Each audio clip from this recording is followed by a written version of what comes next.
Allah mengingatkan kita untuk terus meningkatkan bekal kebaikan sebelum kita berpulang pada Allah Subhanahu wa Ta'ala. Pastikan semua kegiatan kita punya nilai di hadapan Allah. Jangan hanya punya nilai dunia saja. Kalau cuma dunia saja, apa faidahnya iman yang telah kita yakini itu? Apa bedanya antara orang beriman dengan yang belum beriman? Maka pastikan bukan hanya sholatnya, tapi semua aktivitas hidup kita. Makan kita punya nilai di hadapan Allah. Berpakaian punya nilai di hadapan Allah. Berkendaraan punya nilai di hadapan Allah. Semua kegiatan yang memiliki nilai di hadapan Allah itu disebut dengan hasanah namanya. Disebut dengan hasanah. Karena itulah kemudian ketika kita mengerjakan satu perbuatan, seperti saya mau minum misalnya, maka saya niatkan minuman ini untuk mendapatkan ridha Allah. Ya, maka saya katakan Bismillahirrahmanirrahim, kemudian saya minum. Maka kalimat Bismillahirrahmanirrahim itu yang menjadikan aktivitas minum itu punya nilai di hadapan Allah. Minumannya sama dengan yang diminum siapapun. Ya, menghilangkan haus fungsinya. Jadi hausnya hilang, tapi apakah dengan hilangnya haus itu Allah memberikan nilai tidak? Ada amal solehnya enggak? Bismillahirrahmanirrahim punya nilai itu. Itu yang dimaksud hadis Nabi, kullu amrin dzibalin la yubda'u fihi bismillahirrahmanirrahim fahuwa abtar. Ya, setiap perbuatan baik, ingat yang baik ya, bukan perbuatan buruk, bukan korupsi pakai bismillah misalnya, tidak, nggak boleh itu. Ya, mencuri pakai bismillah, tidak. Semua perbuatan baik, dibalin itu yang dibenarkan oleh akal dan hati kita itu benar. Jadi sesungguhnya kalau orang berbuat salah, hatinya pasti menolak. Ya, hatinya menolak, itu bal, ma fi balika. Apa sih yang ada dalam hatimu itu? Ya, kan saya sering katakan begini kalau ingin menguji ya. Anda keluar dari masjid untuk ngetes, bukan dilakukan terus, bukan ya. Untuk ngetes, coba iseng-iseng pakai misalnya, dipakai iseng, bukan dipakai pulang ya. Dipakai iseng misalnya sendal orang lain. Masukin dulu, tes. Itu hati kecil pasti mengatakan, ya itu bal, hati kecil mengatakan, hey itu bukan punya kamu. Pasti itu, secara otomatis. Ya, secara otomatis. Lepas lagi tuh, jangan dipotong videonya ya. Saya mesti potong-potong video tuh ya, itu ngecek itu seperti itu, hatinya pasti akan protes. Nah jadi Nabi pernah mengatakan istafti qalbak ya, coba tanya hatimu yang paling dalam. Kedalaman hati itu disebut dengan bal namanya. Mafi balik, kenapa lu? Apa sih isi hatimu itu yang membimbing pikiranmu ya? Nah dari situ kullu amrin dzibalin, setiap perbuatan baik yang dibenarkan oleh hati kita, membimbing pikiran kita, tapi tidak diiringi dengan Bismillahirrahmanirrahim. Ya, fahuwa abtar. Maka terputus nilai keberkahannya. Artinya nggak ada nilai di hadapan Allah, cuma dunia saja. Nah, setiap perbuatan baik yang diniatkan untuk mendapatkan ridha Allah itu disebut dengan hasanah. Poinnya 10. Setiap perbuatan baik itu poinnya berapa? 10. Itu yang dimulai di Al-An'am ayat 160 tadi. Man jaa'a bil hasanati falahu 'asyru amthaliha. Siapa yang mengerjakan satu perbuatan baik, punya nilai di hadapan Allah, maka nilainya diperintahkan pada malaikat mencatat 10 kebaikan. 10 itu tadi standarnya ya, bukan 1, 2, 3, 4, tidak. 1 ke 2 ya potensinya 500 tahun. 2 ke 3 500 tahun. 3 ke 4 500 tahun. Makanya mengumpulkan pahala itu caranya mudah. Mudah. Ya, cuma nanti kemudahan itu bergantung pada iman. Makanya bab iman, bab akidah itu yang paling pokok. Itu hanya iman yang mampu menggerakkan kita untuk mendekat kepada Allah. Kalau imannya tidak maksimal, sinyalnya nggak kuat, ya boleh jadi tidak akan semua amal itu menjadi amal soleh. Itulah yang menjadikan kerugian itu.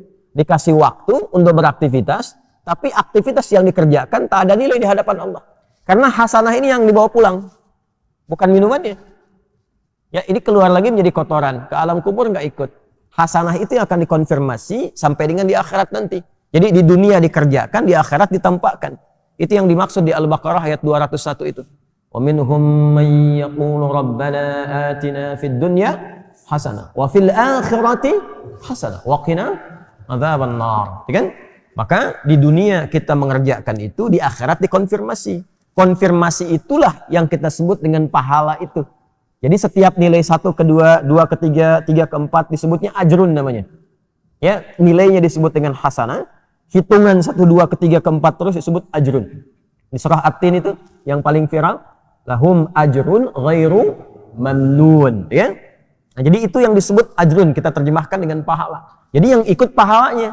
amal solehnya di dunia. Di alam kubur kan sudah nggak ada amal soleh lagi. Ya, nggak ada amal soleh lagi. Jadi jangan berharap atau berdoa mudah-mudahan di alam kubur masih bisa tahajud misalnya. Enggak. Udah istirahat di alam kubur itu. Tinggal ditampakkan pagi dan petang itu, ya, ditampakkan kenikmatan surganya nanti. Kalau dia insan beriman, hadis riwayat Umar bin Khattab radhiyallahu taala anhu tentang sifat surga. Nanti ada kitab Bad'ul Khalqi di dalam Sahih Al-Bukhari. Nanti di subtopiknya yang ke-9 itu tentang sifat abwabil jannah, sifat tentang pintu-pintu surga. Ya, di hadis kedua dari situ adalah hadis dari Umar bin Khattab radhiyallahu taala anhu yang menerangkan tentang bagaimana keadaan di alam kubur ya bagi setiap manusia. Kalau dia min ahlil jannah, ya, in kana min ahlil jannati, jika dia termasuk ahli surga maka ditampakkan surganya setiap pagi dan petang. Ini nanti yang melahirkan rumusan di antaranya zikir pagi dan petang. Ya, dan nanti ada hadis-hadis lain tentang fadilah-fadilah keutamaan yang mengantarkan ke alam kubur. Babnya iman, ingat. Babnya iman. Kalau beriman yakini. Iman kita dipertaruhkan di situ dan tidak akan ada ruginya, toh meninggal juga. Ya kan? Toh meninggal juga. Nah, nanti dikonfirmasi saat di akhirat ditampakkan itu semua dalam bentuk kitab kita. Makanya nanti di surah Al-Isra akan dikonfirmasikan Iqra kitabak kafa bi nafsika al-yawma 'alaika hasiba. Jelas ya? Nah, karena itu disarankan kita mulai meniatkan diri kita sepenuhnya untuk menjadikan semua aktivitas kita punya nilai, menjadi hasanah. Termasuk sholat yang baru ditunaikan. Karena sholat itu ibadah pertama dalam Al-Quran yang disebut dengan hasanah. Quran surah ke-11 Hud di ayat 114. Aqimis sholata tarafain nahar wa zulafan minal layl innal hasanati yudhibnas sayyiat. Kan? Tunaikan sholat dari mulai pertengahan siang sampai dengan ke malam, ya, dari mulai terus sampai dengan subuh sampai dengan ke isya. Innal hasanat, semua salat yang dikerjakan itu menjadi hasanat, jamak dari kata hasanah. Jadi salat disebut dengan hasanah.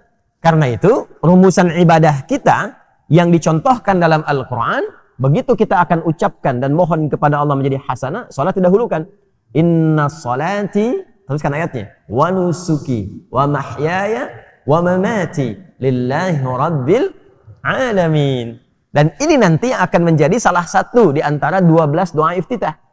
Doa iftitah itu ada 12. Nanti di Sunan Abu Daud yang sangat menyenangi doa ini itu di antaranya sahabat Ali bin Abi Thalib. Sayyidina Ali bin Abi Thalib radhiyallahu taala anhu itu sangat senang dengan doa ini. Beliau membaca dalam salatnya itu wajjahtu wajhiya lilladzi fataras samawati wal arda hanifan musliman wa ma ana minal musyrikin. Inna salati wa nusuki wa mahyaya wa mamati lillahi rabbil alamin la syarika lahu wa bidzalika umirtu wa ana minal muslimin wa ana awwalul muslimin, dengan dua riwayat. Nanti yang Abu Hurairah itu yang meriwayatkan yang Allahumma ba'id, yang Ali bin Abi Thalib yang meriwayatkan wajjahtu. Yang di situ terdapat inna salati. Jadi kita berikrar ke bukan hanya salat kita, semua ibadah kita, wa nusuki, wa mahyaya, semua kegiatan hidup kita, ya, wa mamati, sampai kita wafat. Jadi barusan tuh kita berikrar, selesai sholat subuh, mulai selesai subuh ini, semua kegiatan kita mesti punya nilai di hadapan Allah Subhanahu wa Ta'ala. Itu ikrarnya. Jangan sampai berbuat maksiat. Awas, hati-hati. Maka ditutup nanti di ayat 165-nya, awas di ujung ayatnya nanti, inna rabbaka sari'ul iqab wa innahu ghafur rahim, la ghafurur rahim. Hei, ingat ya, kalau kamu berbuat salah, Allah itu cepat hukumannya. Tapi dalam saat yang bersamaan, Allah sangat maha pemaaf dan pengampun dari segala dosa-dosamu. Maksud rangkaian ayat ini begini, gak ada di antara kita yang sempurna. Sekarang pun kita ada di masjid, boleh jadi banyak lumuran dosa yang pernah kita lakukan. Ya, tidak ada yang sempurna. Ada kesalahan, mungkin sebelum berangkat ke sini ada dosa yang diperbuat. Ada kesalahan yang dilakukan. Jangan tunggu untuk bertobat dengan mengakhirkan di akhir waktu.